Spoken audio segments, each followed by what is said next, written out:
Welcome to the Defense and Aerospace Report. I'm Vaga Muradian here at the Gaylord National Harbor Conference Center just outside Washington, D.C., where we're covering AFA's annual Air, Space, and Cyber Conference and Trade Show. Our coverage here is sponsored by L3 Technologies and Leonardo DRS, and we're honored to talk to Mike Griswold, the man at Lockheed Martin who is the capture lead on the T50 program. You're the man with both the giant net to try to catch it and the guy who's going to get blamed if things go badly.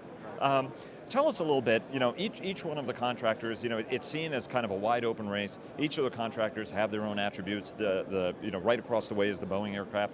They've got we're new, the T100 guys. It's a 346 in service with a lot of the nations that already have F-35 or is coming into the inventory.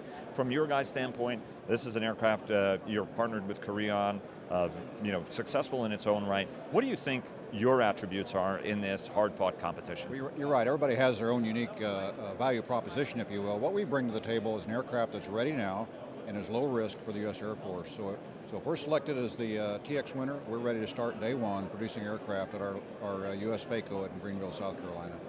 And in terms of flying, again, the system itself is very, very important.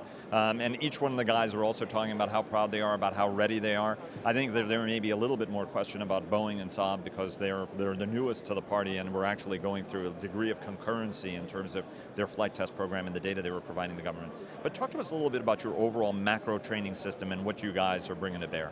You're right, it's not just an aircraft, it's a complete integrated training system the Air Force is looking for.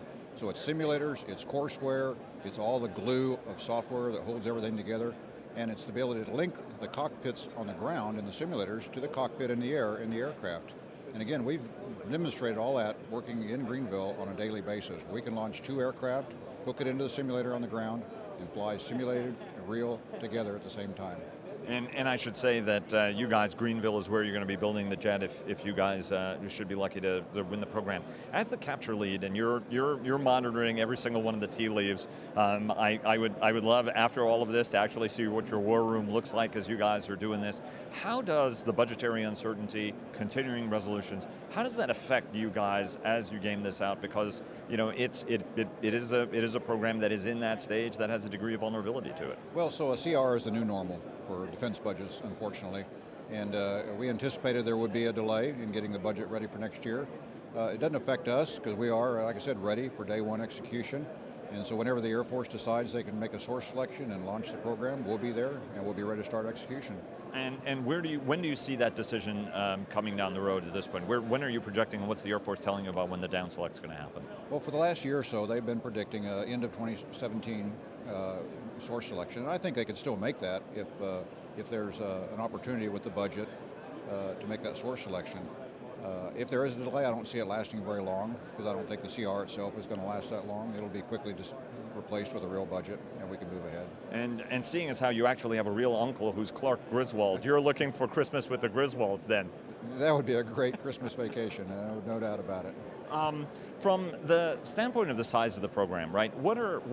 Why is winning this competition important to you guys? I mean, obviously there's a financial bottom line, but do you look at this as trying to use the U.S. market to launch out there? How large is the addressable market that you think this jet is going to be able to address? Well, there's a lot of debate about that, but first let me be clear. I'm concentrating strictly on winning the U.S. Air Force program, because if you don't do that, you don't get anything.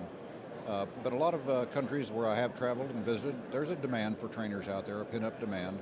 But they want to see what the U.S. Air Force does. And at this point, they're willing to wait for that Air Force decision to decide which way they go on procuring their next generation trainer. Sir, thanks very much. We really appreciate it, and best of luck on the program. Thank you very much.